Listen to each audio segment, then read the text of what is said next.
We help busy over 40s get in shape in 30 days with only 30 minutes of kettlebell training per week. Grab your free ebook to find out how we do this. Type yes in the comments or check the link in our bio or description. Ladies and gentlemen, we have another powerful episode of the Kettle Nights podcast.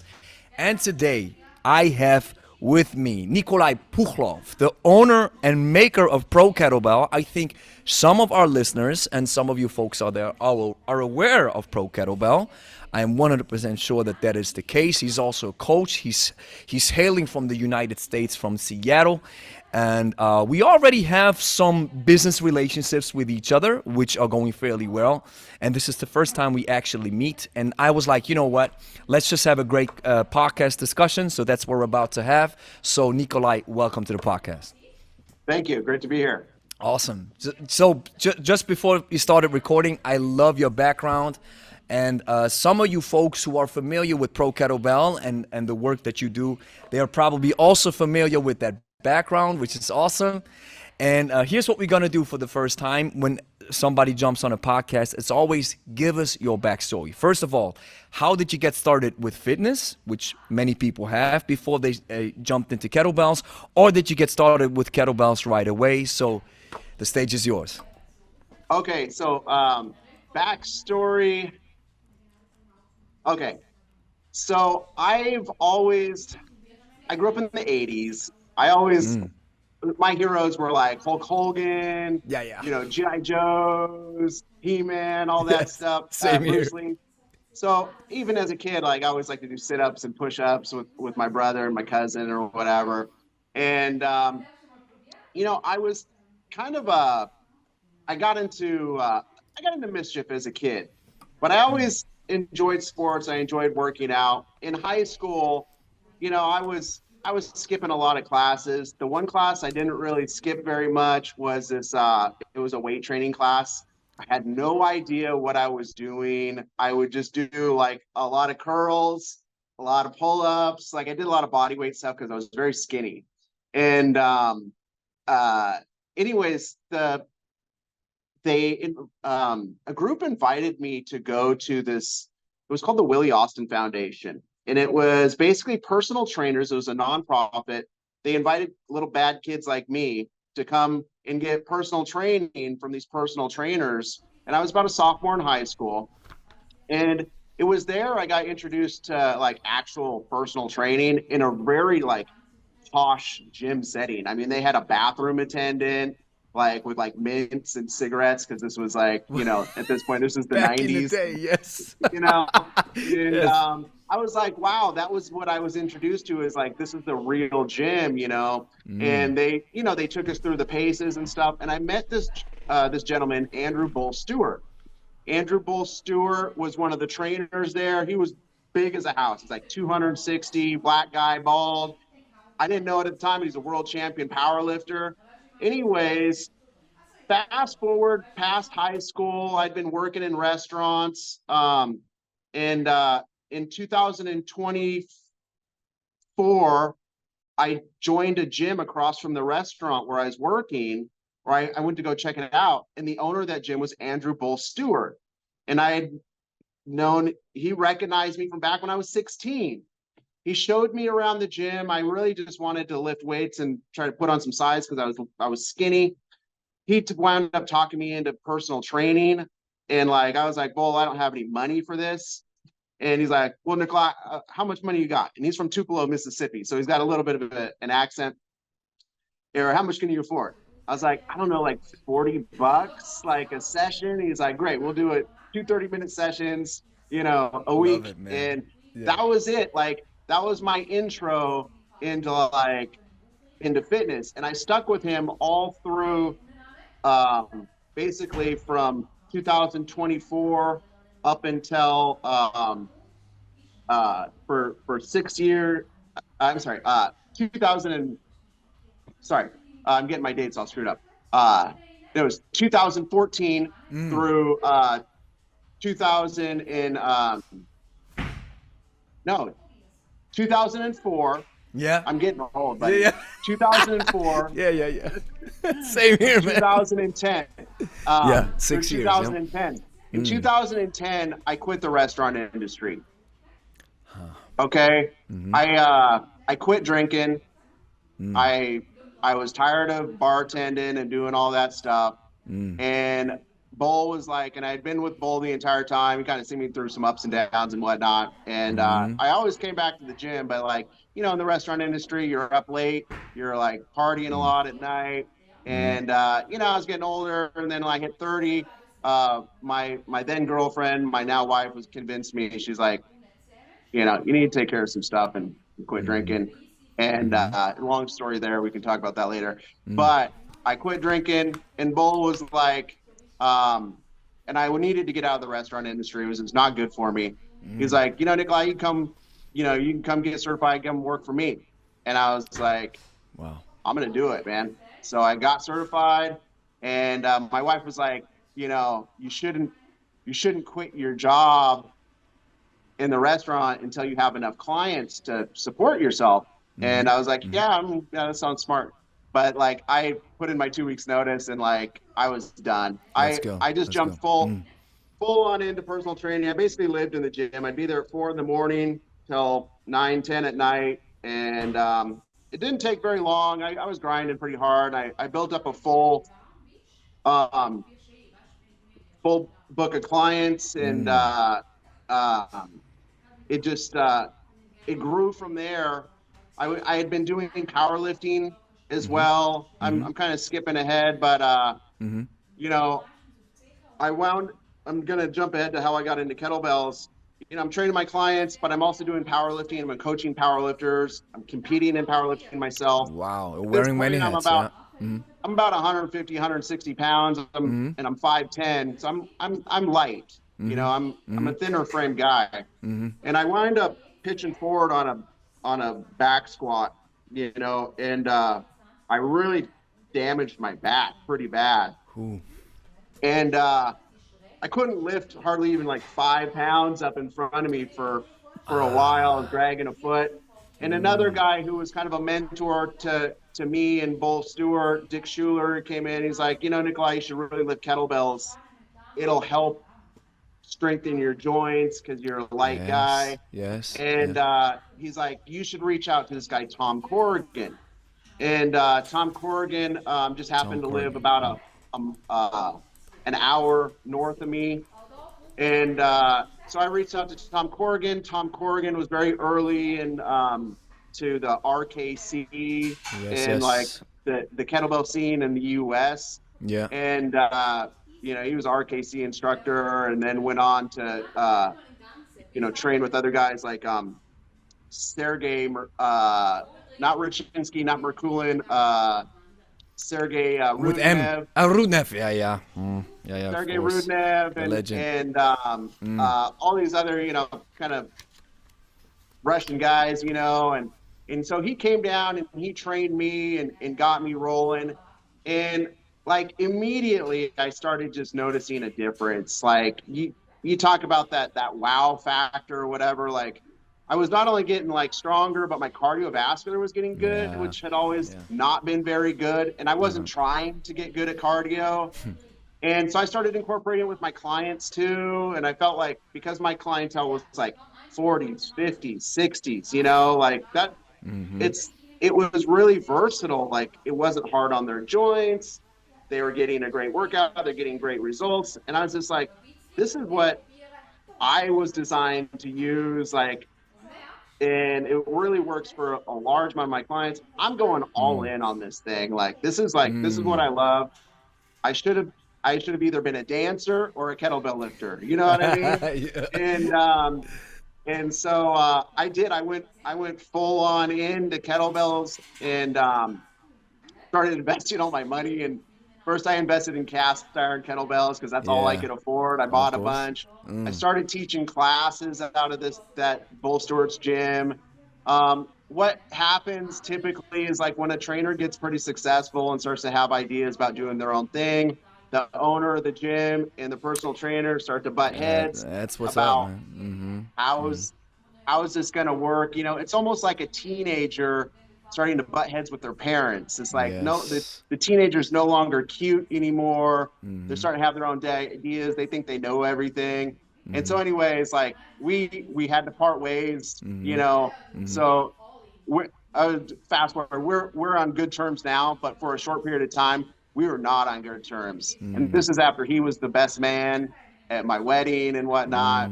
But like, basically he gave me the boot. He's like, Nikolai, you know, you're out of here. So here I am teaching people kettlebells out of the back of my Jeep, my 1998 Jeep Cherokee.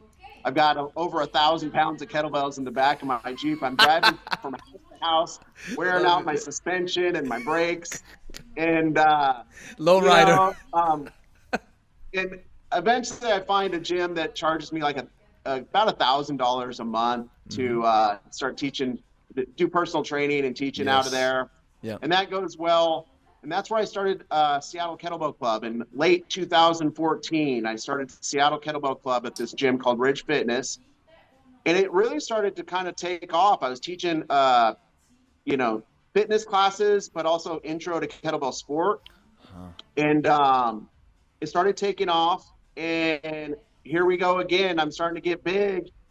And the neighbors start complaining. The other gym members start complaining about chalk and these crazy people throwing kettlebells around, and like this is like people, these guys actually training and exercising. What's up with them? These guys are in the, you know, these are semi-retired folks, and they're like running on the ellipticals. Of course, that doesn't work. That doesn't work. And anyways, the owner of that gym, Chris, and who's also a good friend, but he's like Nikolai, this isn't working. Like, you got a week.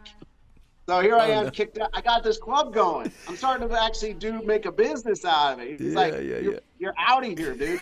And so here I am out on the, you know, out in my Jeep Cherokee again. Out of your Jeep again, yeah. Yeah, and at this point I'm married and I got a kid.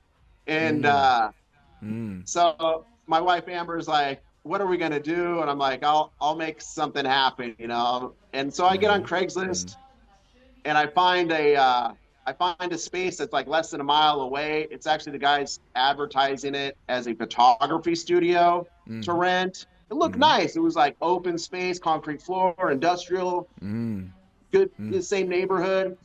I reached out. His name was Keely.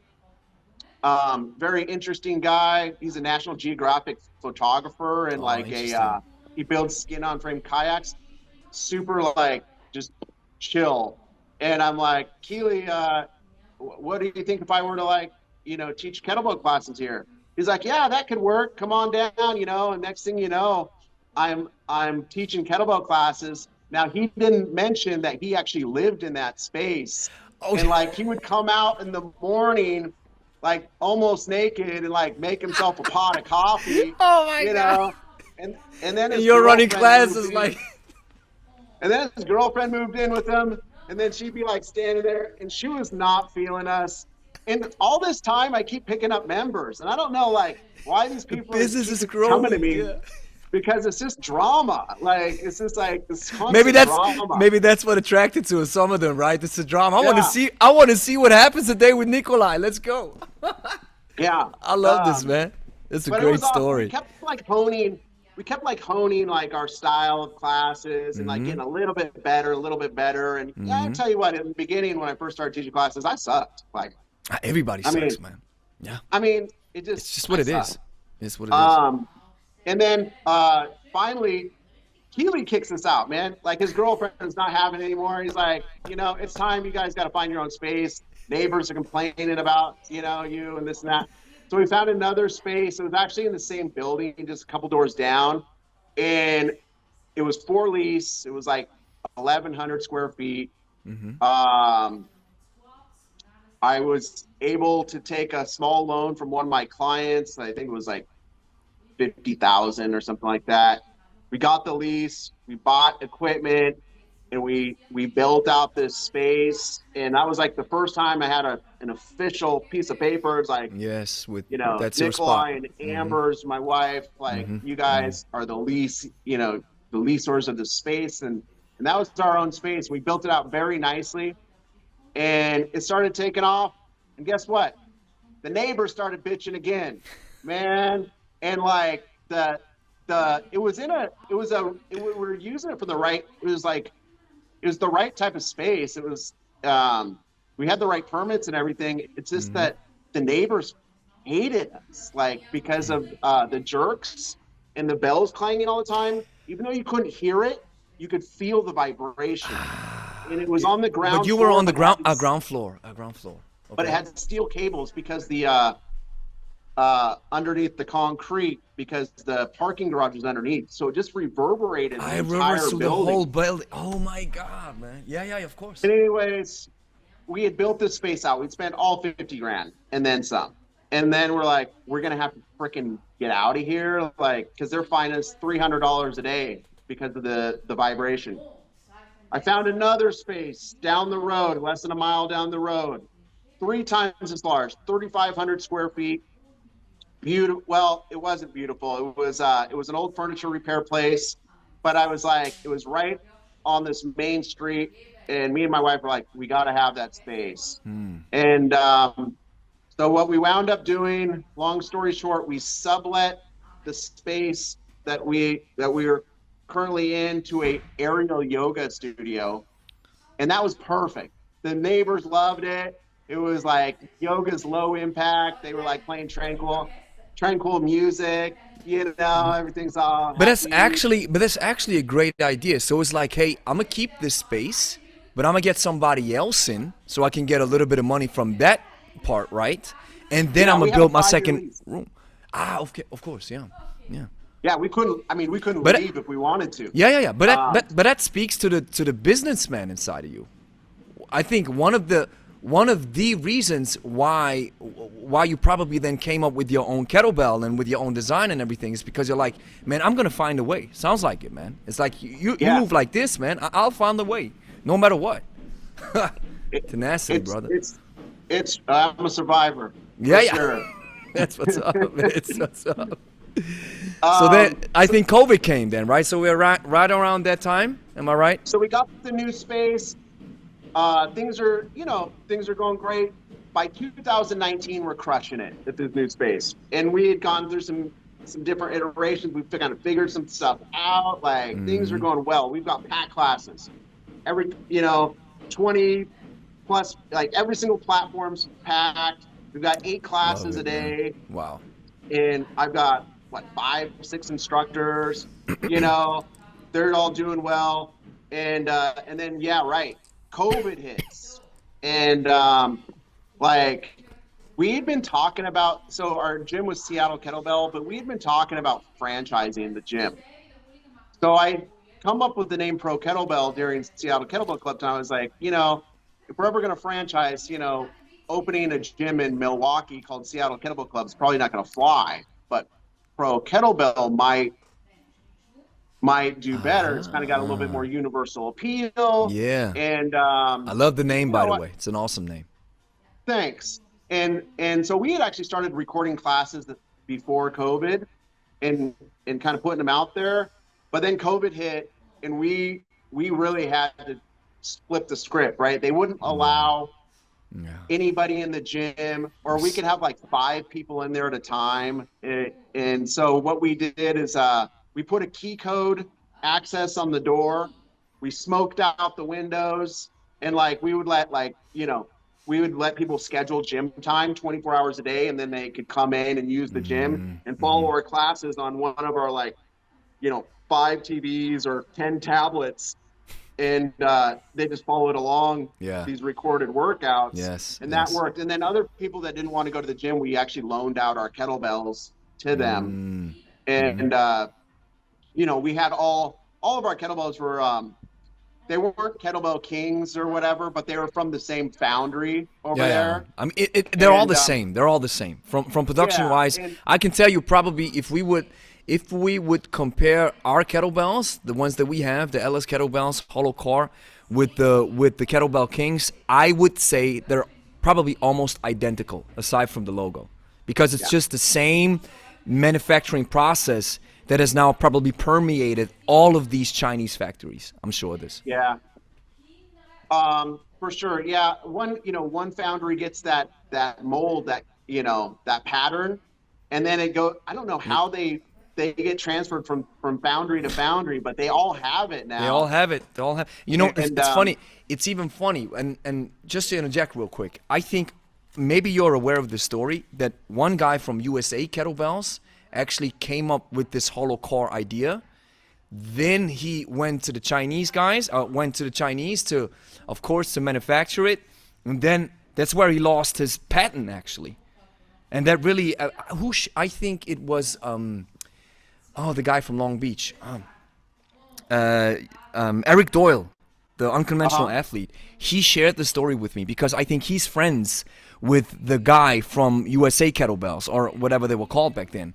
And that actually sent this guy really into some serious, I don't know what if I recall that he said some really some desperate times where he was like, wow, now I came up with this great idea and now they're stealing it from me. And he almost fell into some kind of depression, if I'm recollecting my memory, if I'm jogging my memory right, how Eric shared this with me. So that's kind of like crazy, right? You have your patent, you have this idea, so you manufacture it, you outsource it, and then you lose it. Wow. Well, I definitely know about dark days, and I feel for that guy. And we have all our kettlebells made in the US, but it has been so tempting to outsource it over there because the cost is so much cheaper, right? But I know for a fact that would happen to us as well. 100%. And it would just be a matter of months even that everybody else and their mother can sell this kettlebell. Exactly. And all the work, all the debt would be it's gone. Would be out the window. Yeah. Out the window. Exactly. And that's tough. And I remember when those hollow cores came out, and that was like, it was game changer, right? Because the weight's closer to the handle, just handle better. The feeling is the feeling. It's I think I would probably assume that if you're just starting out, you probably don't feel the difference because you're not used to the movement mechanics of just training or regular kettlebell training and the exercises and everything. But once you get into kettlebells, I mean, I've trained with, they now call them fitness competition kettlebells or competition fitness or whatever. The closed ones, right? The filled. They start crackling after a while because the lead breaks inside. Yeah, it's so ugly. And then the first time I picked up the hollow core was like, oh my God, that feeling is insane. So of course, especially if you do high volume, it's just out of this world, man. And so losing that patent with this unique feeling attached to it, to a Chinese manufacturer where you cannot do anything against it. Woof. Just thinking about it. Well, it's been hard. I mean, we've been through 5 different foundries to get our kettlebells manufactured because, you being in Switzerland, you may not know this, but we've outsourced a lot of our iron and steel manufacturing, just a lot of our manufacturing in general. And so it's like, it's really hard to find people to do this type of work. And the few foundries that we do have, like the big ones, are all captured by the military and the automotive industry. And and so like a little guy trying to do kettlebells or something like that, it's very challenging to get in there, and you really have to invest heavily into your purchase orders, in your patterns to even make it worth their while. And then there's like this huge lead time to actually get it started. Whereas if you go to China, like, they'll get you up and running quick. It's simple. Because it's all subsidized. Exactly. The government subsidizes it. Somebody sent me an email once from our factory, our manufacturer. And she asked me, because funny thing is, and then I really want to get to your story, how you got into the Pro Kettlebell and after COVID and everything. But in my case, I always wanted to just get my own logo on the kettlebell. I didn't even know back then that the difference between a hollow core and a filled is major. But then I found out. So I was reaching out to two different suppliers who were already working with hollow core with their own logo, and they were all very complicated to work with. One guy said, well, we can only get started with 10 tons if you order 10. I was like, I'm not going to order 10 tons, man. I probably need one.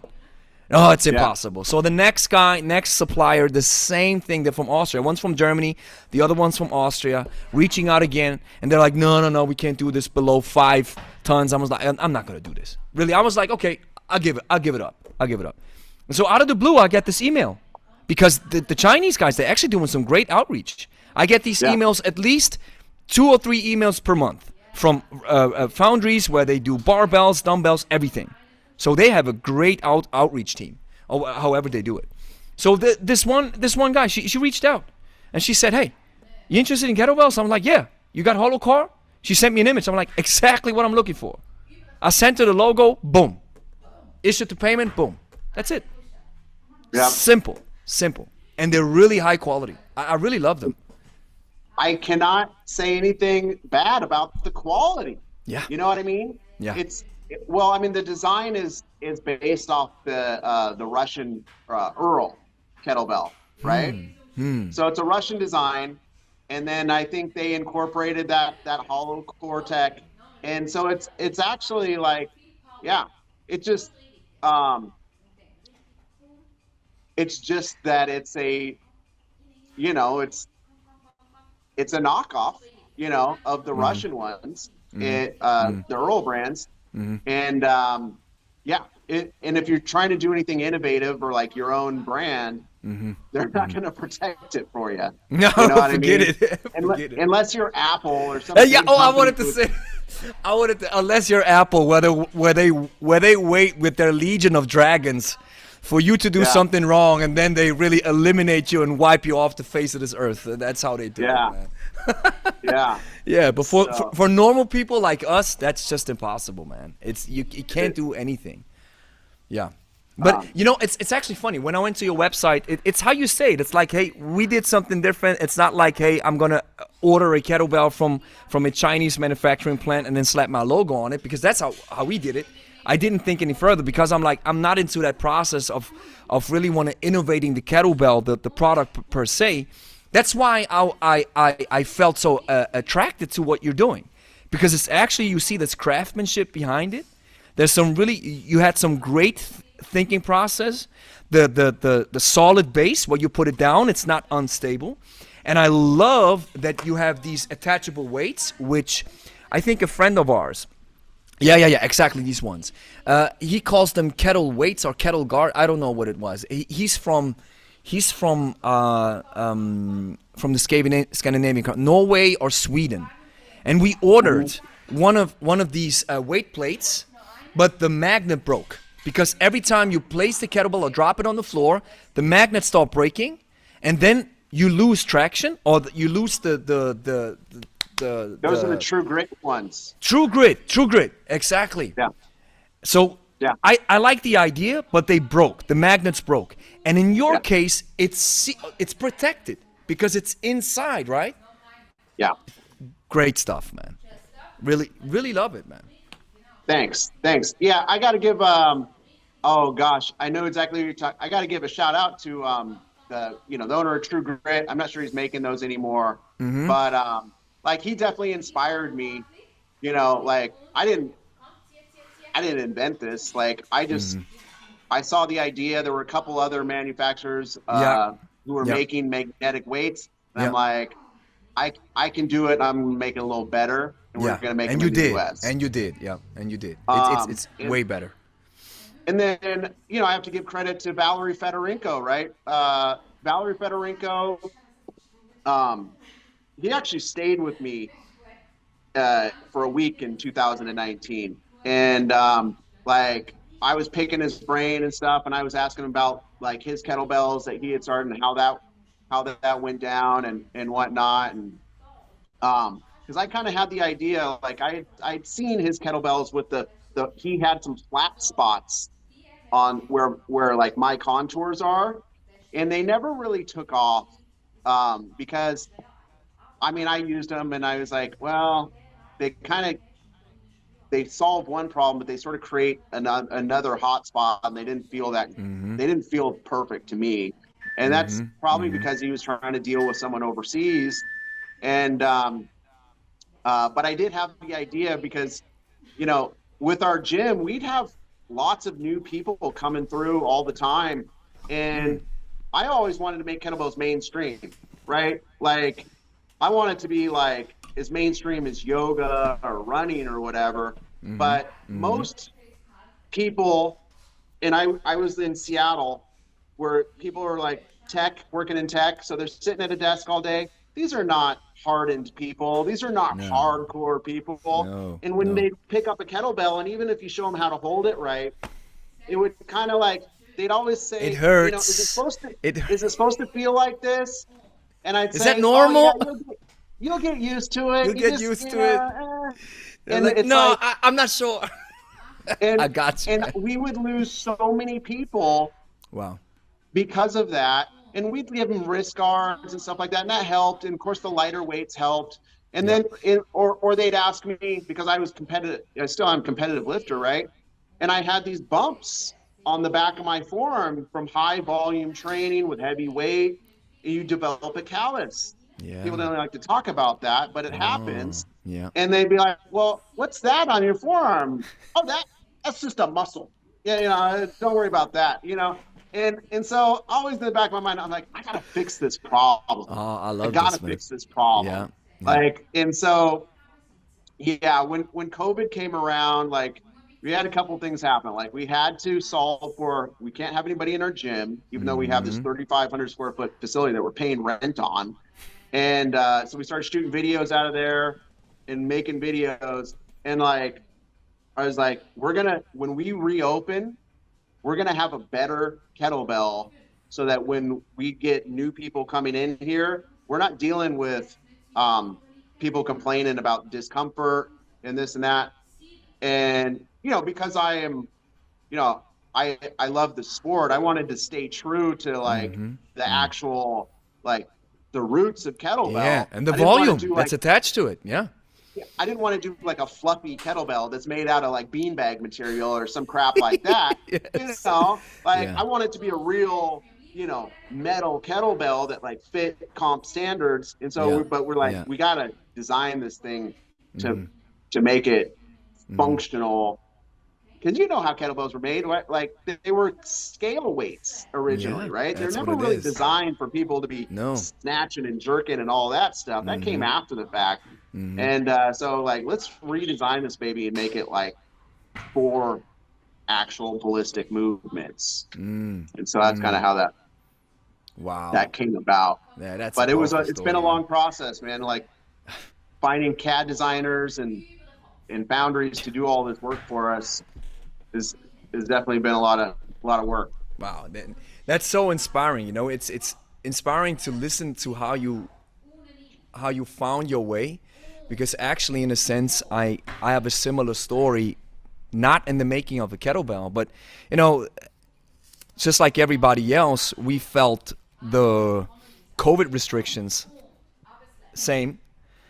And that was kind of like the year where I really went balls to the walls with kettlebells. I mean, I was certified in 2019 from Steve Cotter, because I was just like, hey, I need a pro to handle this thing. I realize it's not a barbell. I'm not Olympic weightlifting with my clients. Yes, dumbbells are cool, but I need to just get a new form of knowledge that I can't get from anywhere else. So that's why I flew in Steve. But the pandemic is actually the reason why we are where we are today with kettlebells. It all, there's some other factors that play into it as well, but the pandemic was reason number one. And then in my case, I was like, when we reopen, I want to have a fully functional online course system so I can monetize the online audience that cannot either jump into our programs because of the location, or they cannot afford it. So Right. I wanted to have a proper solid solution. It's kind of like low ticket version where I can really, first of all, solve the problem for people who just need a course and don't have a lot of money. That's one thing. And for me, it's like, hey, that's a great incentive to have this growing client, this growing base of clients that really just purchase a course and then they're off. They're off with it, and you're solid. Doesn't take a lot of time. So it's right. You have an awesome deal. So both sides win. And so I had that same kind of mentality. I was like, yeah, I'm going to build something while I am forced to close, right? I mean, you've mentioned that you were still able to open the spot, right? Or that you will still take in clients. But then if we look at what happened a few months down the line or even a year, I can't even remember. We even had to close the gym then. It was like, okay, now you guys, it's over. Yeah. Right, even though you could go to what's the English word for the folks that house prostitution? What's that called? The red light district. Red light district. Yeah, and I mean Or in Switzerland. I don't know. Yeah, in Switzerland. Yeah, a brothel. That's what I was looking for. In Switzerland, they were allowed to open. They were like, the brothels, they can open. The gyms, they have to close. I was like, you're kidding me, right? That's the closest form of contact that you can get with another human being, but that's allowed to take place, right?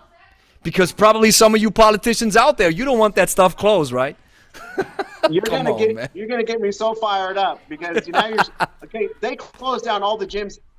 Greg, they closed down the parks. Here I am with children, and my children cannot go to the park to play on the swing set or the slide, right? But yet I can go to the marijuana dispensary or the liquor store and buy alcohol or drugs. I can go to Walmart. I can go to the, I can go to the I can go to Fast the food store, joints, yeah. And Yeah. I can do all these other unhealthy things, but I cannot go to the park. I can't go to the gym. They really pitted family against family, person against person. Like I had clients saying to me, and listen, this is part of the reason why we did not reopen. I have not told anybody this besides my wife, but one of the reasons why we didn't reopen is because half of my clients were like, I'm not going to come back to your gym unless you enforce a COVID passport, a vaccine passport. Yes, And the other half were like, I'm never getting that shit in my yes. entire life. And here I am. I've always been like, listen, anybody can come to my gym. All they have to do is just want to get in shape. I am not going to enforce any of that crap. And then to say like, oh, my employees have to jump through all these hoops and all this stuff. I said, Same here. forget it. And already crime was going through the roof in Seattle and the rents are going through the roof. I'm like, and our lease wound up running out, during COVID.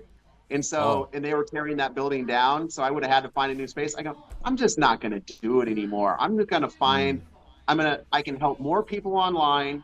I'm kind of an inventor, even though I never went to college or anything. Like I enjoy I'm kind of an process, inventor. Love it. Yeah. Love it. But I may open up another gym again, but like, I don't trust the judgment of these fucking guys sitting in an ivory tower, going on vacations on their yachts and their private jets and shit when they're telling like the plebs like me that I can't go to the park with my kid. Like, While you they have my best interest at heart, really? Yeah, Like, while they go to the parks, while they can exercise, while they could go to the brothels and everything. I mean, we don't want to make this all about COVID, but I mean, it's part of especially you're a business owner, you're in the fitness industry, so you had the same experience like I had. And I share every word that you said. I agree wholeheartedly. In our case, I had the same mentality. I was like, who am I to enforce anything on any human being that decides to get in shape, get more healthy, and decides to, how hard it is to sell fitness.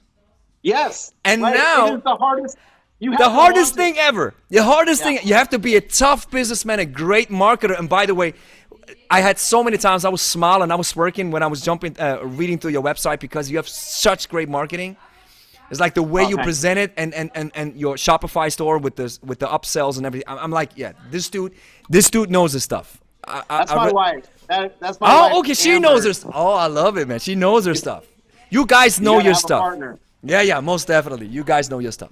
So when you know how hard it is to sell fitness, and now on top of this, we now have to enforce some kind of rule for some kind of experimental concoction that people have to either get or not get. Doesn't matter what side you pick. I was like, in my case, I was like, I don't care. This is your personal decision. Yeah. It's not mine. It's not mine to make. But looking back, I remember when this all went down. I was like, we're gonna look back at this, and it's not gonna age well. It's not gonna age well for the guys who are really taking this hardcore kind of tribalistic stance.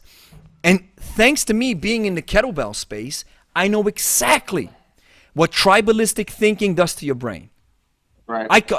If we're honest, it's brain rot. That's what's happening. If you take everything, every single word coming from your, I don't know who it is. You can call this guy your next politician, your guru, your coach. I don't know who it is. I don't care. If you take any word that this guy or this gal says, you take it for granted, you take it at face value, you don't do your own research, you don't use no critical thinking at all, then, my friend, you are lost. Because if we look time, in 10 years, we look back, it's going to be like, what were these guys thinking? I'm thinking about this right now. What the Swiss government was thinking. And the one guy who was in charge of all this crap, he just left. He just left his mandate, and now everybody's celebrating. It's like, oh, awesome. And we, the taxpayers, we pay these guys until they die. When they leave their office, I think it's the same with the president, right, of the United States. Yeah. We pay these guys until they die. And we don't even want to talk about the social issues and the families that have been destroyed through these crazy mandates. Just looking at the economic perspective, what you guys decided to do destroyed so many livelihoods from the economic perspective that you guys should be held accountable. But here you Right. go. I can celebrate. This guy's celebrating. You know, our biggest newspaper is photographing the guy where he jumps in the air and claps his feet. It's like, oh, I've done my job. Awesome. And I'm like, wow. If I would do the same thing that this guy did in the private sector, in the industry, in being a businessman, I would go out of business instantly. Yeah. I agree. It really, one guy, a client of mine, Vinay, he said that the whole shutdown, the pandemic thing, it really brought out, it magnified all your qualities. So if you had an alcohol problem, it made it worse. If you were into fitness, you got more into fitness. If you're into baking, you got more into baking. It was really like, if you were strong, you got stronger. But if you were on the cusp, if you could have gone one way or the other, it crushed a lot of businesses flat. I mean, a lot of medium, small size businesses, toast. And will there ever be any accountability for that? I doubt it. These guys can make decisions that affect millions of people with impunity, and then they get to go, click their heels, like you say. Yeah, and be like, exactly. job well done. Thanks, guys. It was awesome. And think Get about it. out of here. I think one guy said, this is what happens when you can make decisions without consequences. Yeah. I think that sums up the whole politic thing. You're right. I can decide, like you said, it affects millions of people that I'll never know, never see, will never hear of. It'll probably destroy half of those millions of people, or half of it. And I'm like, well, we tried our best. Oh, you really did, right?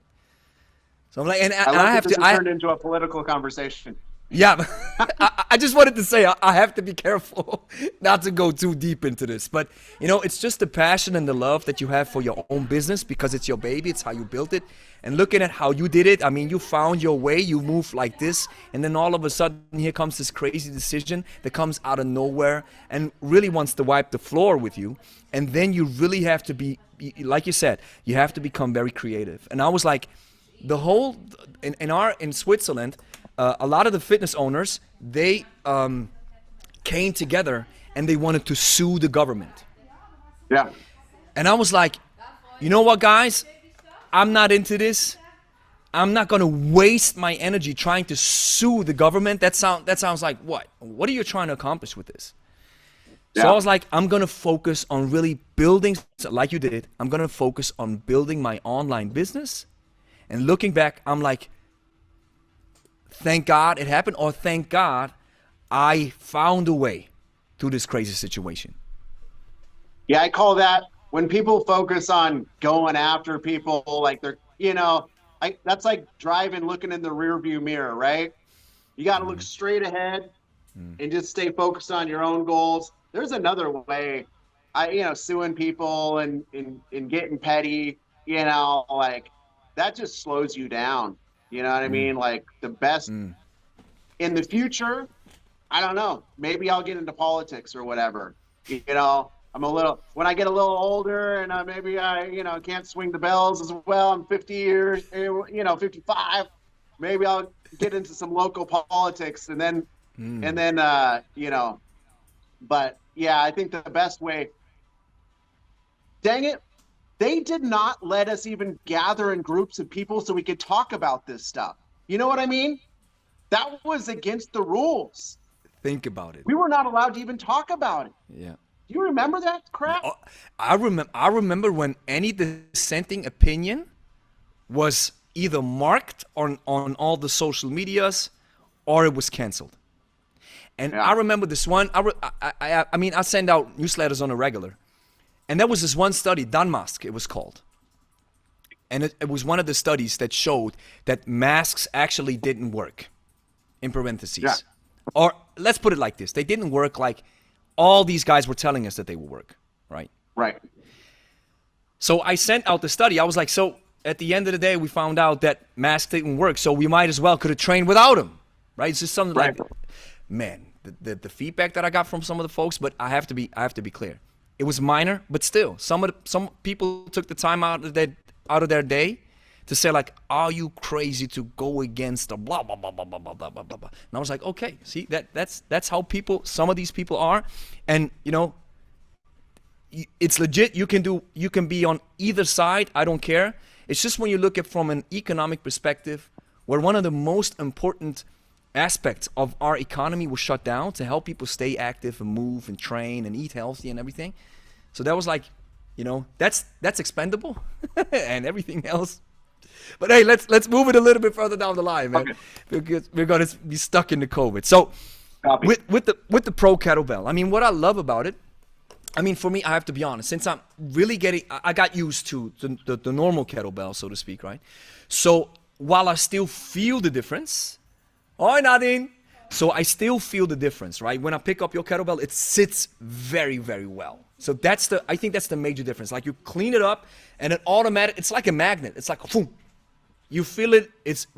I actually even felt that when I was pressing it overhead, the weight distribution was kind of like, it was tilting me a little bit towards my head because I'm rather used to the bell tilting me outside. So that's one of the things that I felt. And the thinner handle. It's 32 millimeters, right? No, so I sent you the Apollo, so that's 35. But here's the thing, this is what these guys don't think of if you don't lift kettlebells. It's 35 top to bottom, but it's a little thinner on the sides. So it's like an egg shape. It's oval shaped, right? So it adheres to the competition standards. But it's a little thinner, so when you hook it in that hook grip, it pulls better. It's just like a thinner handle, it helps with long cycle and snatch. It's just, you have better grip endurance with it. And so like I mean, I designed this thing like I'm designing a race car. Like I wanna be breaking Yeah. records. You know, it's like we have this thing called NASCAR where all the cars are stock, right? They have to adhere to certain standards, but they find little ways to tweak them just to make them a little faster, to corner a little better, and do this sort of thing. And that's what I did with the kettlebell. I'm like, I'm gonna raise the center of mass a little bit. I'm gonna make, even though the handle is 35 millimeters from here to here, it's gonna be a little thinner. You know, like just things like that. The shape of the handle, you know, it's not flat. It's actually got slight curvature to it, so it actually, you know, holds to the hand better. The horns, you know, they're just more grippable.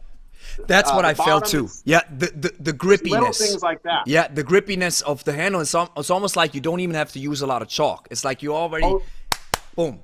It really sits well. I left texture on the side. Like that's an added step in the manufacturing process. Like nobody in China is going to do that shit. No. Like no. we only polish the top and the bottom, and then the sides we leave that little bit of texture. I call it the racing stripe, but it's like grip. Your fingers hit it. Yeah. All right. Yeah. And, you immediately feel it. Yeah. And you can lift heavier weight because of it, and you don't even need to chalk it. But it has the slip where you need it, so you don't tear your hands. Yes, yeah. And see, now that you're saying that the center of mass is a little bit higher, that's the reason why I felt that the kettlebell was pulling a little bit towards my center instead of going all lateral. Ha! Great. So that makes sense. So with the grip, I felt like that our handles are a little bit thicker. So I probably should measure them. But I feel like I'm just, from my personal taste, I like the thicker handles a little bit better than the thinner ones in your case. But still, it's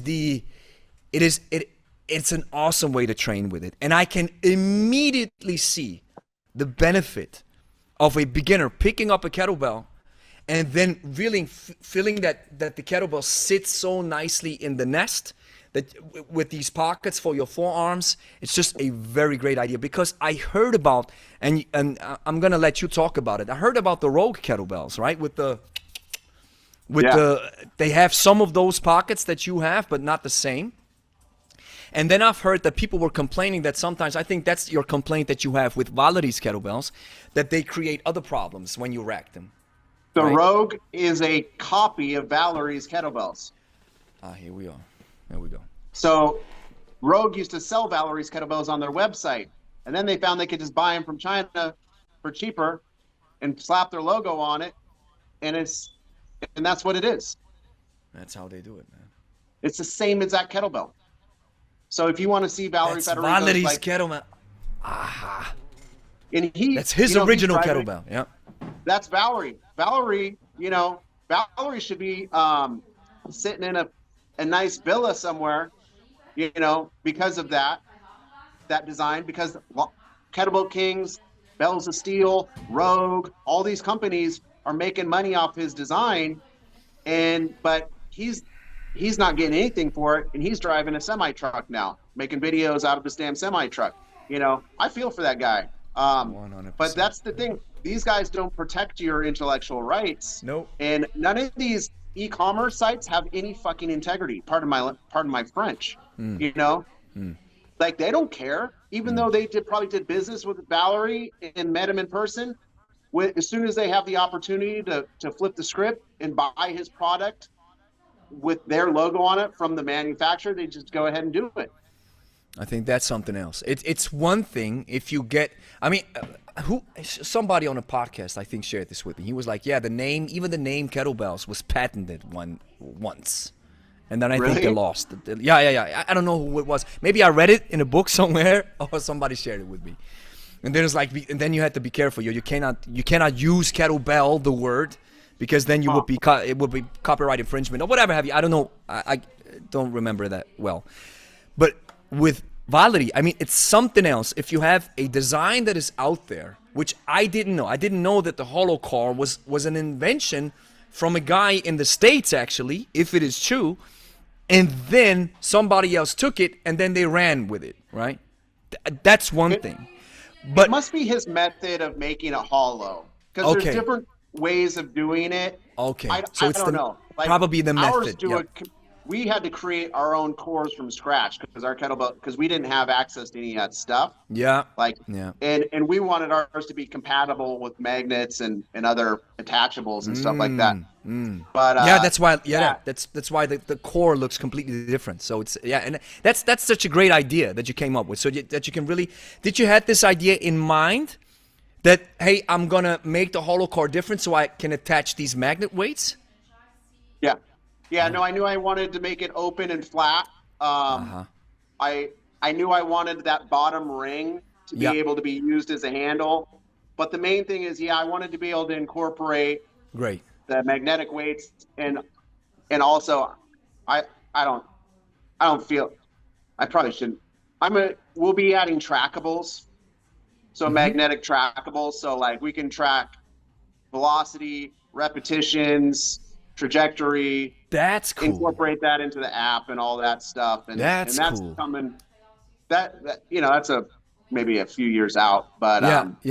But that involves a lot of forward thinking, right? That you're like, hey, you know what? I have this in mind, and now let's use a method and a protocol that I can then use down the line for future inventions around my product. That's a lot of forward thinking, man. That's awesome. So chestnut checkers. yeah, exactly. So with the situation with Validity though, it's like, hey, I have this business relationship with this person who I know is a kettlebell legend in its own right, and now we have business relationships. And as soon as the patent runs out or whatever happened in that case, I'm gonna do my own. And I'm not, maybe they invited Validity to the table and then they didn't find each other, or who knows what happened. But then like taking the idea and then running off, and then knowing full well you are a big company and that little guy can't do anything about it. The only thing that just comes to my mind is I read a book. I just finished it during my vacation. It's called Amp It Up from Frank Slootman. And Frank Slootman brought 3 big companies. The first company that he brought to over $100 million was Data Domain. The second was ServiceNow, and the third one is that he's with now is called Service Snowflake. So 3 big companies that he took public, and he, as a CEO, he really brought them up to one. I think ServiceNow was valued at around $100 billion. So this guy knows what he talks about. And this one quote that he says is, there's one thing that you have to be aware of when you are in business, and that is, business is war. Yeah. And that's the first thing that comes to mind. Working with a big company, and they're like, you know what, let's do this ourselves. We don't care. Because we just don't care. That's business, man. Yeah, and I think you have to recognize that people are going to be people and businesses are going to be businesses. Also, it is possible to run a successful, profitable business and have integrity. Yeah, and I decency. know it's not as common as it used to be, maybe, but I try to let my life be guided by God and not dollars, and that just the belief that if you help enough people get what they want, you'll get what you want. And I think it's a very short-sighted thought process when you put your profit in front of like what's right, and I got to thank my wife too. She's definitely my moral compass sometimes when we all get led astray, right? We're like, most definitely. we're all like an arrow, and sometimes that arrow gets bent, and you gotta hammer it straight again, you gotta fly straight. And 100%. it's tough sometimes though when you have when you're trying to satisfy your creditors and shareholders and all that stuff. Yeah. But and the feeling that I got from reading his book from Frank, that the same thought process was going on in my mind. I was like, okay, he is advertising a so-called strategy that he calls hyper growth. And what he means by that is you want to amp up intensity, you want to amp up productivity, and you want to go as fast as possible and shoot for goals that not like 1% growth, but go like 50% growth, right?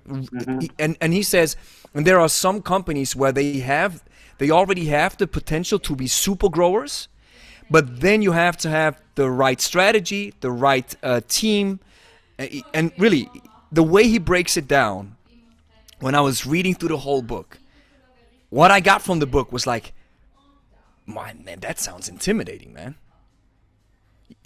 To be on a continuous growth curve, and then you're held accountable if your growth is not 50% but only 20%, right? You get what I'm saying? Right. It's like you are growing but not at a fast enough rate. So after finishing the book with this intimidation that I got, I was like, well, what I'm taking away from the book is, yes, there's a lot of things that I can improve, and yes, we can even shoot for higher goals, and yes, there's probably some of the strategies and ideas that he shared in the book, they went over my head because I'm not at that level. But what you shared just resonated with me, because then the other thought came back into my mind. That was like, hey, don't put growth over ethics, over quality of life, and over doing the right thing. Yet, being in business, I'm sure you heard of this too, if your business is not growing, it's dying. Sure. Right? So you are faced with this dichotomy, especially if you are you of Christian faith? Yes. Right? So if you are a Christian and you try to adhere to the biblical faith and the biblical teachings, then sometimes this bites itself, right? Because you know how Jesus says in the Bible that the first thing that you have to look out for is the kingdom of God, and then everything else falls into place, right? But then you read about how business in the real world actually goes down, and then you realize, wow, if I'm not using all the marketing tactics that I have to do, for example, we know how people are wired. I think you know this too, right? There's probably 10 reasons why people buy stuff. More status, richer, healthier, all these couple of factors, right? Yeah.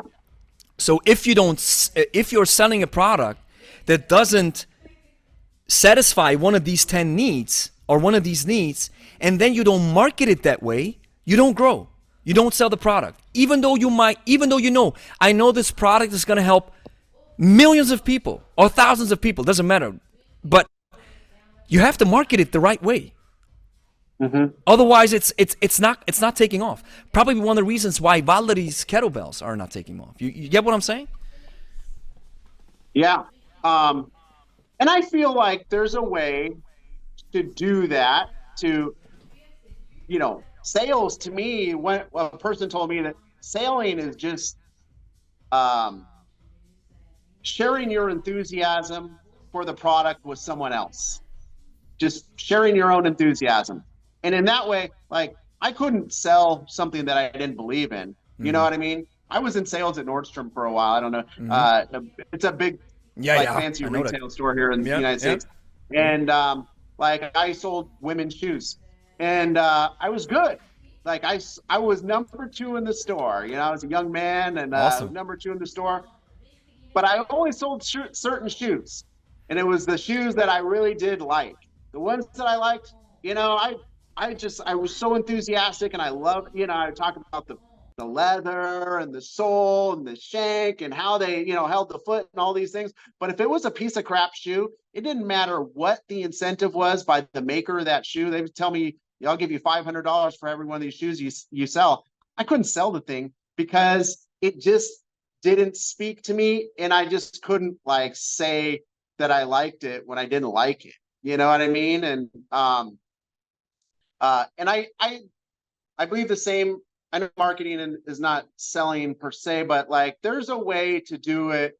And I think if the product is good, that you can do it in an ethical manner. Now, when the product is garbage is where people run into problems. Most definitely. But that's where you have to make stuff up. And that's doesn't sit right. Yeah, exactly. Even though, I have to say, I always thought that the quality of the product is number one. Actually, Frank Slutman says something different a little bit, but give me a second. Schatzi, hast du Sound ganz ein bisschen leiser? Danke. But Frank Slutman says something different. He says, and he shared another, he quoted another very famous and very powerful CEO who really was very successful. And he said, it's actually not the quality of the product, it's the distribution. Like McDonald's. Right? So he says, you can have a mid-tier quality product. Yeah. And massive distribution, you're going to win. You can have the best quality product, low distribution, you're going to lose.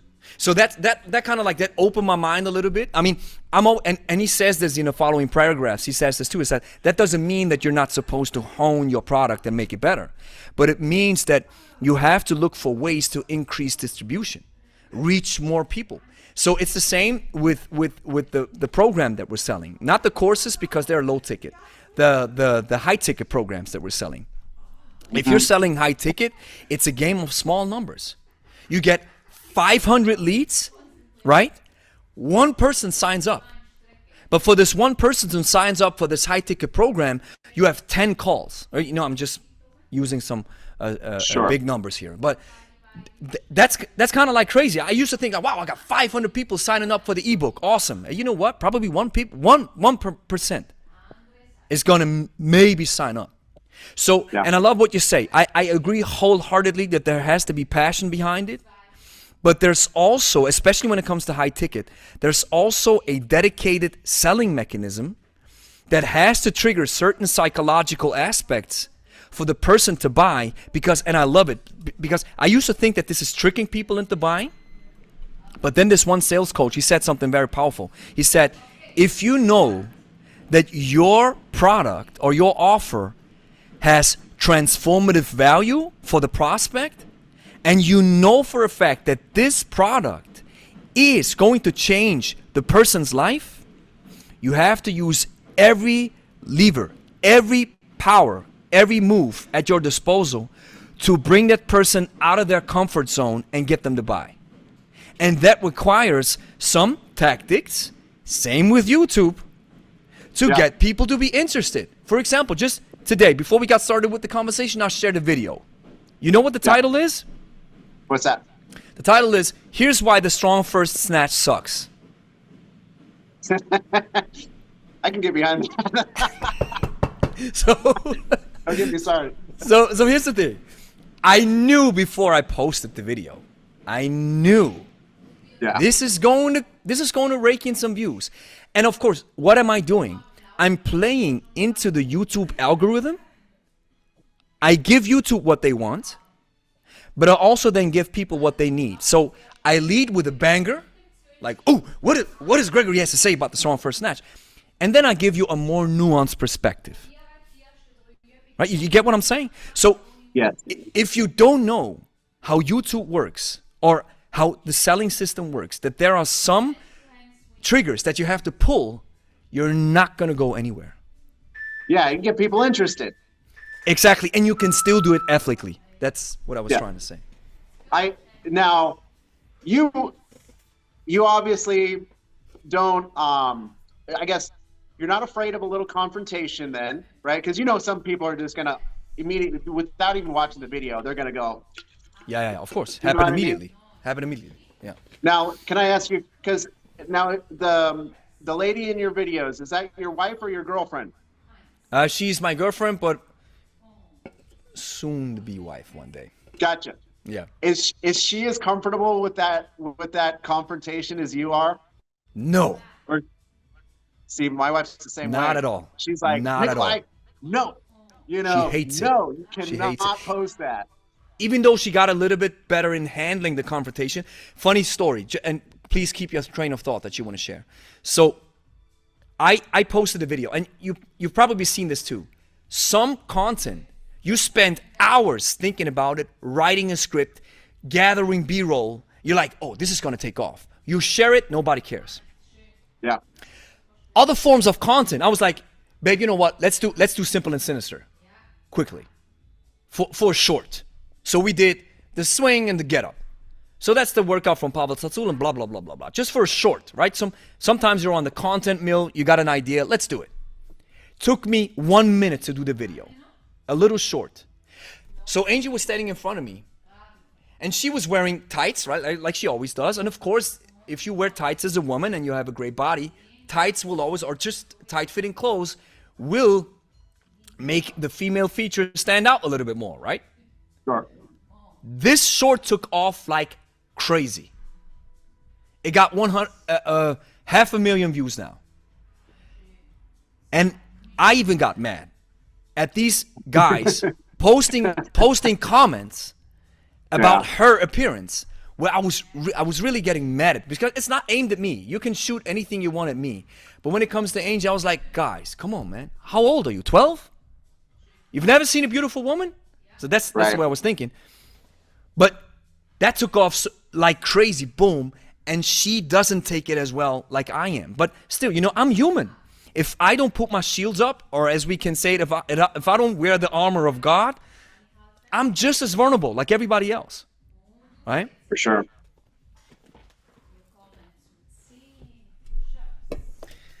Well, I am taking notes. I watch, I've seen you, like, you're steady. You've had like a hockey stick growth as far as your notoriety, and a little bit, took off a little pretty. bit. I think, what did you say? It's YouTube that has helped that the most? Yeah, of course. Nothing else. About YouTube and social media, I always have the same conversation, and I always say the same thing.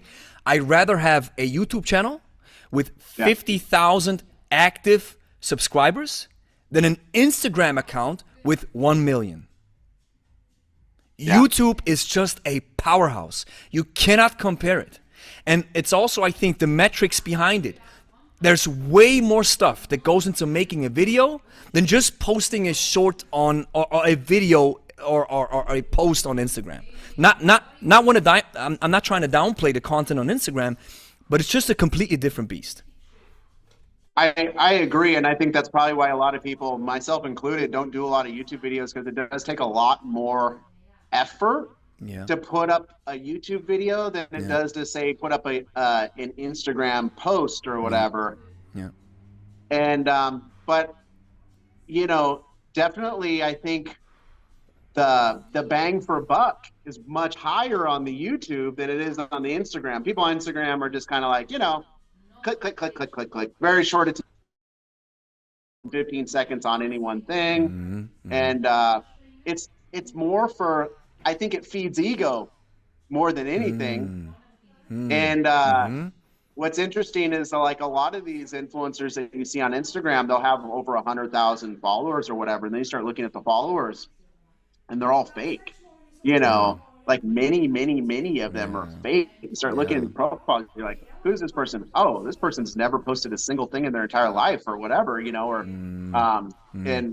you, because these people they reach out sometimes. They're like, oh, you want me to review your kettlebell? And I've got 300,000 followers, and you look at their followers, you're like, first of all, I don't like people like that. Like, I only send my kettlebells to people who actually use kettlebells, and if they like them, I feel honored. I feel honored. No, seriously. I'm Most definitely. First of all, we don't have the money to send to just anybody and everybody, but I don't. 100%.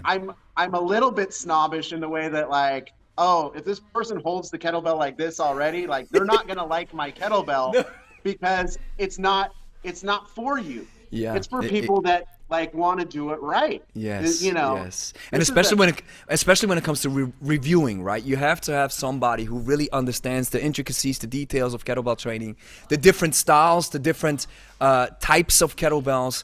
And then, of course, then it's probably worth it. Like I told you in the email, my goal is to make back the money that you've spent. And I think we've already achieved it, right? With this couple of orders that we've got, and with the one that I've sent in. So that's kind of like my goal. I'm like, and funny thing is, I had one collaboration on my YouTube channel with Manscaped, which I'm never going to do again. With For what? one, Manscaped.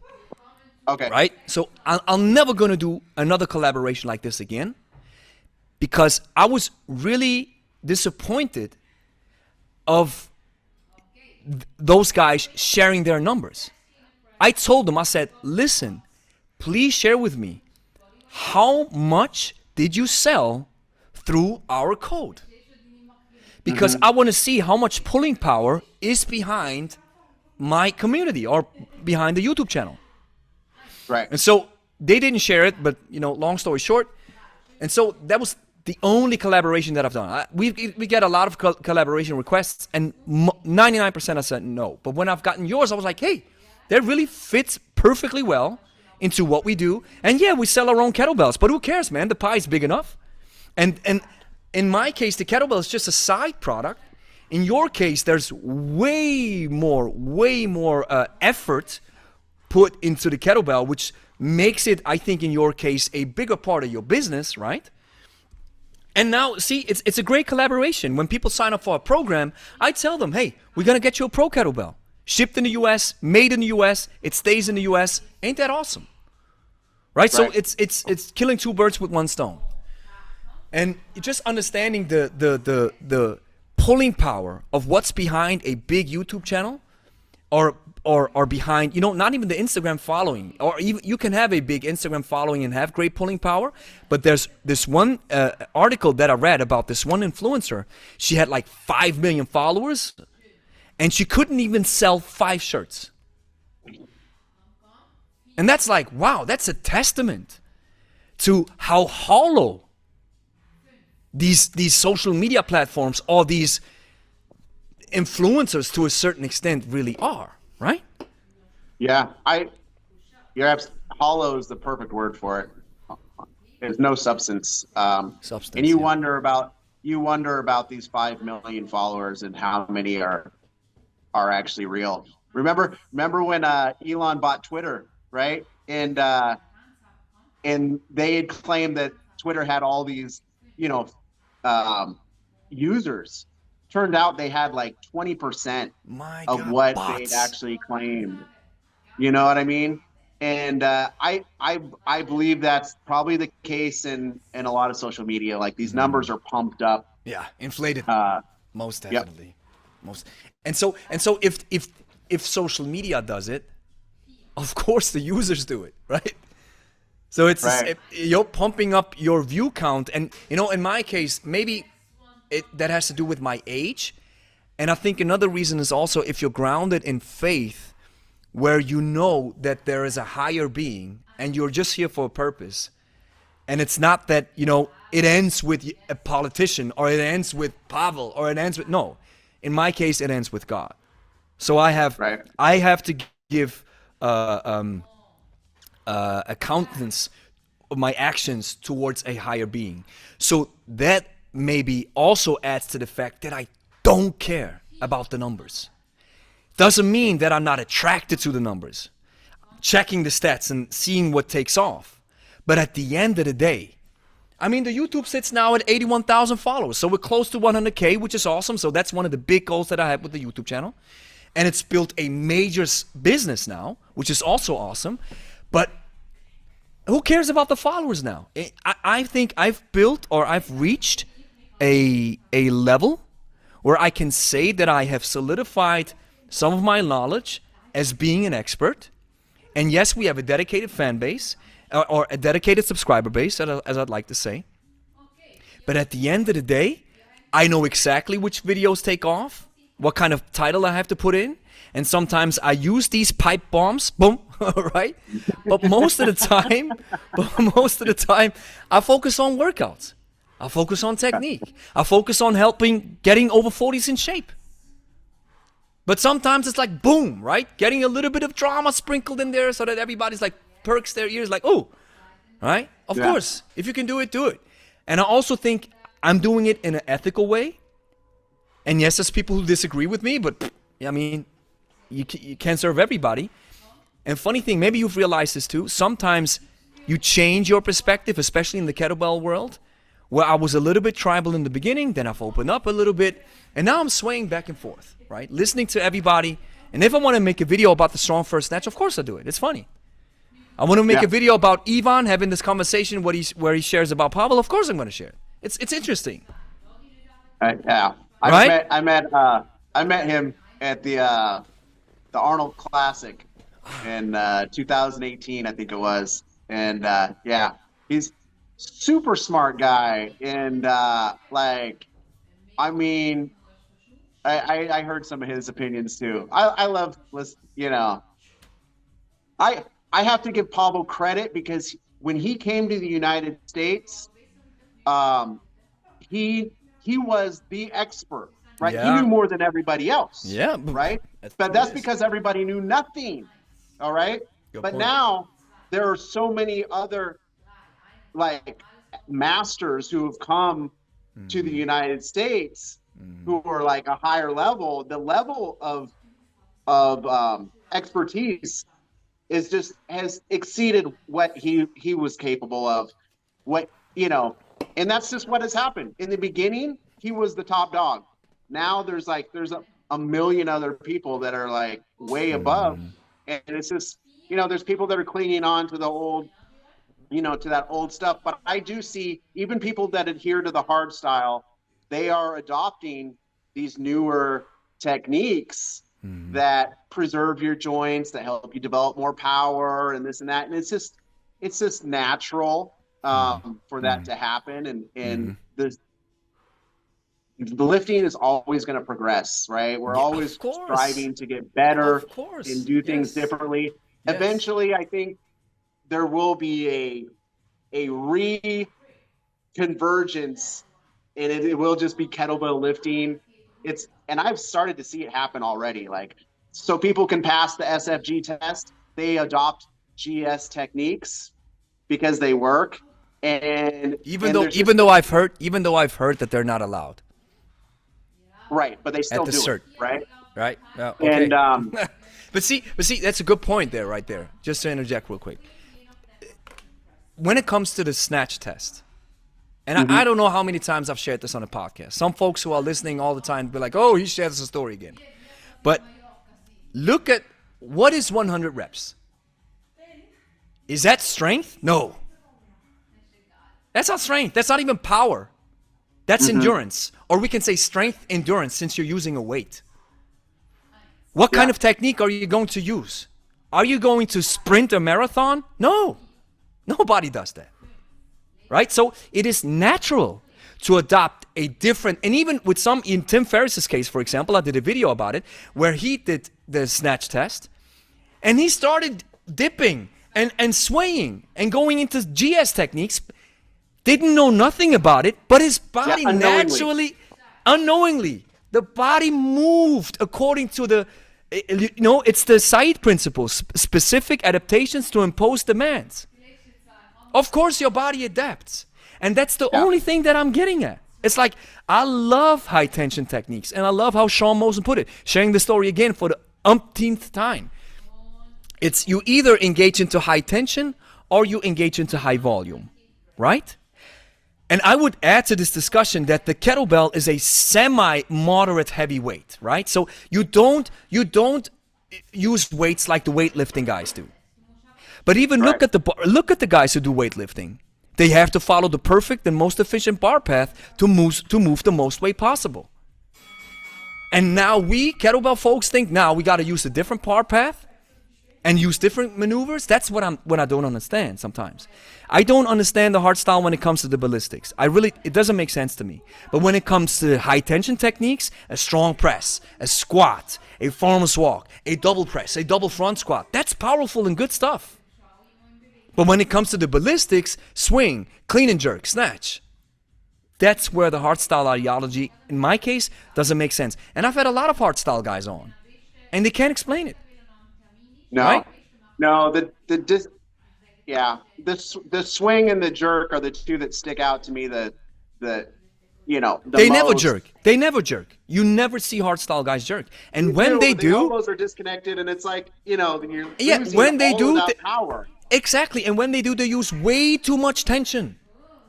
Yeah. A jerk is you explode up and then you drop down, right? I started hardstyle, and I had to unlearn all that stuff. And that was the hardest thing, was unlearning all that tension. Yeah. It was almost, the way to unlearn it was like breaking a horse. You know, you had to wear cotton gloves and, and do super long sets until I was so fatigued that the only way to do it would be to do it the right way. Kind of like you said with Ferris, Yeah, right? exactly. Exactly. Um, Let your body just adapt to it. adaptation. Yeah. And that's the point that I'm getting at. And sometimes people just misunderstand my intentions. I just love the kettlebell so much. I love the methodology, the training, and I want to get to the bottom of it. And if I see two different styles, I'm asking myself, well, what's the reason? Why are you doing it that way? So your answer is, like all the hard style guys say, well, I'm developing more power. Then I always say the same thing. Well, if we look at how power is developed, we have to use 0.15 seconds. That's how fast we have to act if we want to build explosive power or explosiveness, right? Look at the Russian guys. Look at Westside Barbell. Listen to Louis Simmons. That's how you develop power. You can't do it with a kettlebell. You can't. That fast. Not with a swing. The back swing, when the muscles react and then act, takes way too long. So one of the ideas to develop power is, that's why Dr. Yuri Verkhoshansky came up with the depth jumps, or jumps, right? This is where you can develop this quickness and explosiveness. Great. Okay. So why are you doing? So if the argument doesn't work, what's the other argument? Well, it builds more strength. Okay. So then why is everybody picking up barbells to get stronger? Right. Can you get strong with kettlebells? Of course, it's a weight. But the strongest guys in the world are not strongmen, are weightlifters. What are they lifting? They're lifting barbells. And they train with barbells, right? So that's the perfect implement to build maximum strength. So that argument, again, goes out the door. So then I'm like, of course you're going to build strength and some explosiveness with the kettlebell, but why make it harder on myself? Why use unnecessary effort when the goal, or when the outcome that you are proclaiming that it will happen, is not really taking place? Does that make sense what I'm saying? Yeah. Yeah. And I feel like kettlebells they're just good. They're like a Swiss Army knife, right? They're Exactly. good at like 20 different things. They're Yes. not the best at any one thing, Agree. but they do so many things so well that you're kind of like, if you're a fool to not use it if you want to just be a well-rounded human being. And the fact that you can move around the bells and the bells move around you in kind of a way that requires your nervous system and your athleticism, they do tend to make whatever you have already better. And that's what I like about it. It's like dancing, but you're dancing with some weight, and and it's an overall just strengthening, and I found that it makes people who are not intrinsically athletic actually be a little bit more athletic. They're less clumsy. They have a little better reflexes, and that's what it's done for me. It's like it's not allowed me to do anything that I couldn't already do. It's just allowed me to do everything that I can do better. Good point. And that's that effect that Pavel was always alluding to, right? Exactly. And I don't get hurt. I legit don't get hurt. The only time I ever got hurt was in the very beginning when I was doing a ton of snatches for my first competition. And I was over-rotating it overhead, and I got a bursitis in the shoulder. And as soon as I fixed that, my technique, like I am 44 now, and I'm picking up, I got 3 kids, I'm picking them up, throwing around, and it's just like, and I think that's what the majority of people need in life. The majority of people in life do not need to be able to pull 400 off the floor. They don't need to be able to bench 300. They don't need to, hypertrophy is nice. It looks nice. But, what you really want to be able to do is bend over and tie your shoes without blowing out your back. You want to be able to play with your kids. You want to be able to sprint from the car to the coffee shop when it's raining and not blow out an ACL or something like that. Man, you've summed it up perfectly, man. We just want to have fun and live life and feel good. Exactly. I think these hardcore these hardcore tendencies that some of the folks have in the fitness world, like becoming the strongest, the most muscular, the fastest.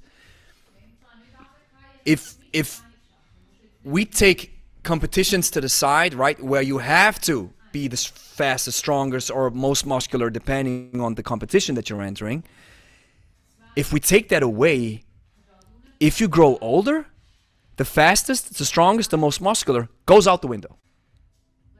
Right? You listen and listen. I'm not saying this. Listen to Dorian Yates. The guy does yoga and kettlebells. And he says in the interviews, he says, most of my bodybuilding peers still go balls to the walls with bodybuilding. I think that's not the right way to do it. You have to become more flexible as you age. You have to become, your heart has to do some stuff. And just, I've quoted this book a lot of times, the Kettlebell Code from Dr. Kenneth Shea, who was a avid RKC practitioner. And he said in the Kettlebell Code, he said, you don't want to have a powerlifter's heart. With the thickened wall, right? With the thickened wall, you've mentioned this in the beginning, right? So the heart wall gets thickened. There's hypertrophy going on. So the wall gets thicker, but there's less capacity. You want to have the other kind of hypertrophy, where the heart gets bigger, but not the walls, but the capacity, right? Yeah. And I love what Dr. Kenneth Shea says. He says, why are we not focusing on one of the most important muscles in our body, which is the heart? Right? So when you use the kettlebell with high volume, that's what you're actually doing. You engage into cardiovascular type of hybrid strength endurance training, which that's why it makes it so awesome. And just to make my point, because we were talking about hard style and stuff, you've mentioned this about Pavel. I say this all the time. We cannot have a kettlebell conversation and not mention Pavel, because he brought kettlebells to the map in the 2000s. And I used to call it the revolution, the kettlebell revolution. But once I've learned a little bit more about the kettlebells and its history, I called it the kettlebell renaissance. That's what happened in the 2000s with Pavel. And I love how you're saying this. More knowledge comes to the table, so Pavel's not the only expert anymore. And we can also probably say that some of his ideas are probably don't have a lot of substance. They're outdated. Back in the day. Outdated. That's the better word that I was looking for. Of course, he's an awesome guy. He's an awesome strength coach. I love his writing style. He has captivating writing style. I read some of his books. I love the material. You can get great, fit, strong, better at everything that Pavel says with the kettlebell. Awesome. The only complaint that I'm having sometimes, and that's the reason why I chose Steve, is sometimes you get the impression that the hardstyle guys are we know it all. And we know what's best. And you have to do it our way, because that's the best way. And I think nowadays people are kind of like opening up a little bit, where they're saying, hey, I like the hardstyle thing, but I also like the high volume thing. Both are valuable, right? And if we take it to the technical detail, where nerds like me or geeks like me are going down the rabbit hole, where I'm asking, hey, does it really make sense to do a snatch like this with so much tension? That's the only thing that I'm asking. Why should I engage into more effort? What's the benefit? Well, there seems to be none. Why do it then? Is that going to work for a 60-year-old woman? Good point. You know? Good point. And no. I mean, unless you want to watch her terror rotator cuff or whatever, it just doesn't. I always look at results. You know what I mean? Yes, I'll listen to what people tell me, but I believe my eyes, almost more than my ears. And like during COVID. And to go back there. But when it came, I was doing hardstyle, and then it came time to train for my first competition, which is only a 5-minute. It was an IKFF. Awesome. Yeah. And awesome. I actually reached out to Steve Cotter. Steve the man. Late. Yeah. Awesome. But I was doing hardstyle techniques, and they were not working to get me to be able to complete 5 minutes with one hand switch. And I had to reach out to, a Mikhail Marshak, and he had to show me other techniques. And I'm just like, and then I started, and that's kind of what kind of broke the, you know, The Matrix. yeah, broke the matrix. I was like, oh, like there's actually other techniques that work a Yes. little bit better, and I'm not losing strength, but I am gaining endurance. My body's actually starting to, my body felt good, but like it was feeling better, and I was like, all of a sudden I started seeing that hockey stick curve where like my Yeah. progress is going up faster and faster and faster. Yeah. And then using those techniques with clients who are older, and I think they're like the canary in the mine, right? Like those older clients, because they're more fragile. Yeah. You cannot use high tension techniques with older, more brittle clients. Like you have to work them slowly, and you have to be smart about things. 100%. And like you cannot afford to have a mistake. And with higher tension, higher weight, the higher the potential for injury. And I follow like a light to moderate weight approach with high volume, so that you're more likely to either get tired and stop rather than having a catastrophic injury. Because I experienced catastrophic injury in powerlifting, and I'm like, I'm done with that. I don't want to do that anymore for myself. Other people who want to compete and be the best and do that, great. But like, there's that potential. Look at Ronnie Coleman, and he wouldn't change what he did, right? He says, but if it means it. But me personally, I like to be able to run and jump and pick up my kids and all that stuff. Yes, I'm competitive on like an unhealthy level, and that's why I compete in the sport, right? But I don't recommend it for everybody. The sport itself is like at a certain level it's healthy, and then at another level it's not healthy. Yeah. And I border on the unhealthy level, and and I just stay at the cusp of like where I'm like at the danger zone. But still, I mean, you're a professional, so you can dabble around in the red zone where the sharks wait, right? You can, because you're a professional, you know how to handle yourself, you have the solid technique, you're used to these weights, you have a lot of years of experience. So that's a completely different beast. And that's something that people sometimes compare is like, well, but why can he do it and she can't do it? Well, because this guy has years of experience. That's just the only difference. And yes, you have to have the competitive edge. And I love how you mentioned the 60-year-old clients. We have a lot of folks over 60. And we use high tension techniques, but very subtle. We never go overboard. And nobody does a heavy swing at all if we don't have the fundamentals down pat. And even then, what is a heavy swing? In our case, a heavy swing with two hands, 20, 24. Yeah. That's a heavy swing. That's cool. The younger clients, we have most of our clients are over 40. And some of them pick up the 32s, but most stay within that most men stay within that 16, 20, 24 range, and most women 8, 12, 14, and the stronger ones 16. Totally fine. And that's what the power of the kettlebell really is. It is a semi-heavy weight, so it's moderate.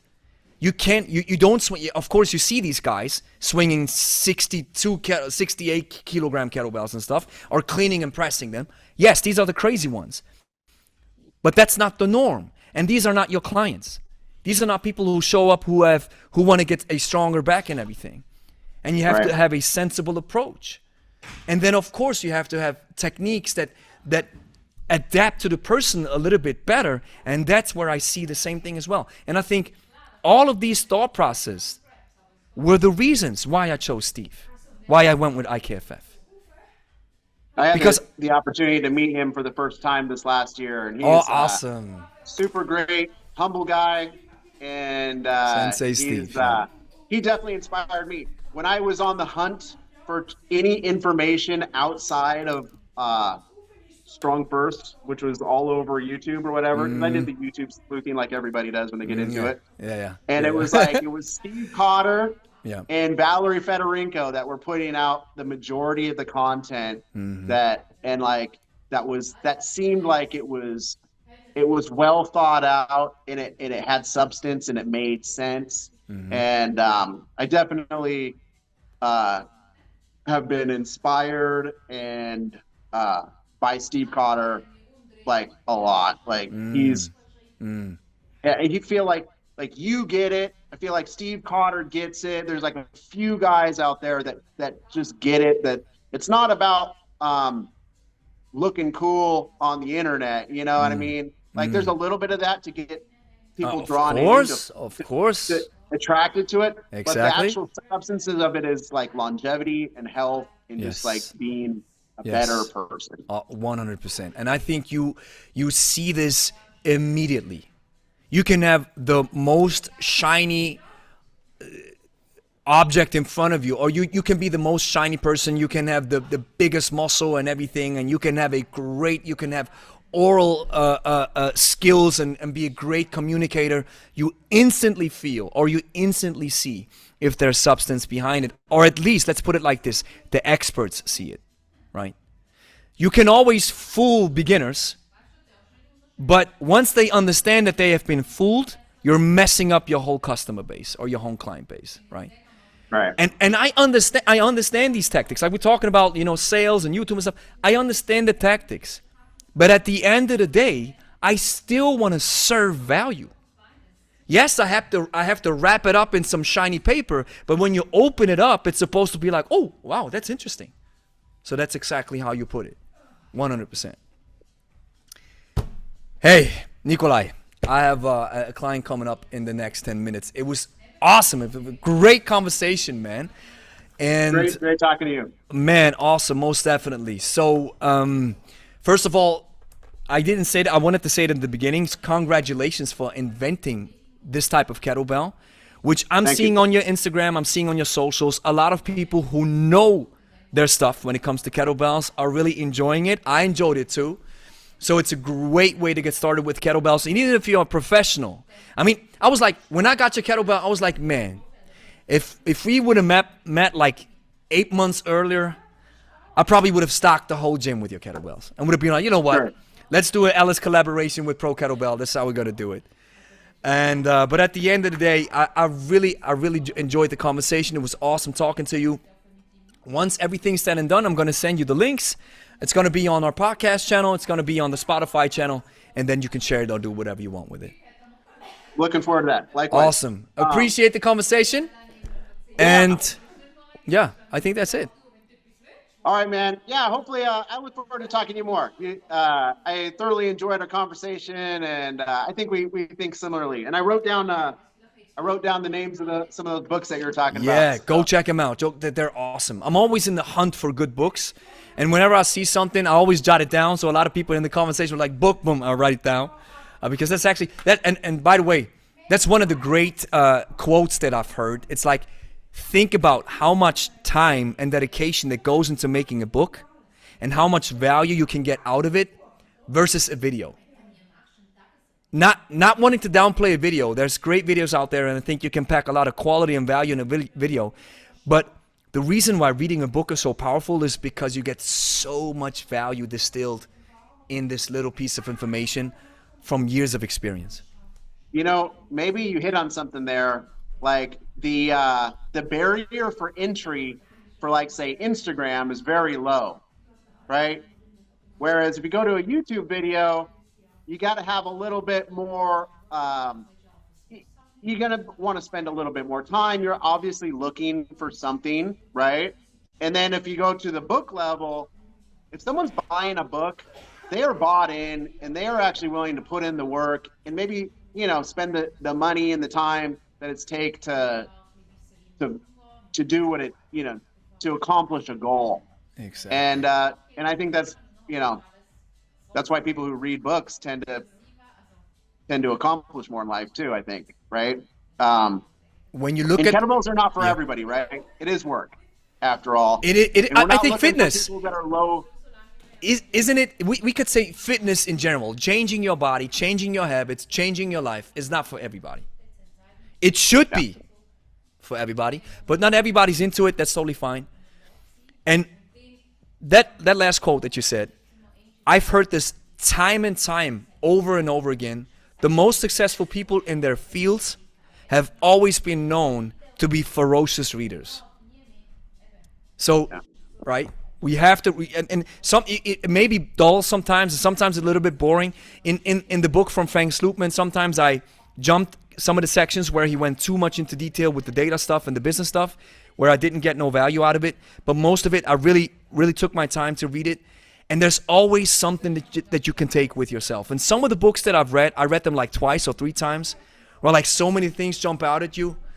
Reading books, I think, is a prerequisite to get anything done in life if you're serious. We help busy over 40s get in shape in 30 days with only 30 minutes of kettlebell training per week. Grab your free ebook to find out how we do this. Type yes in the comments or check the link in our bio or description.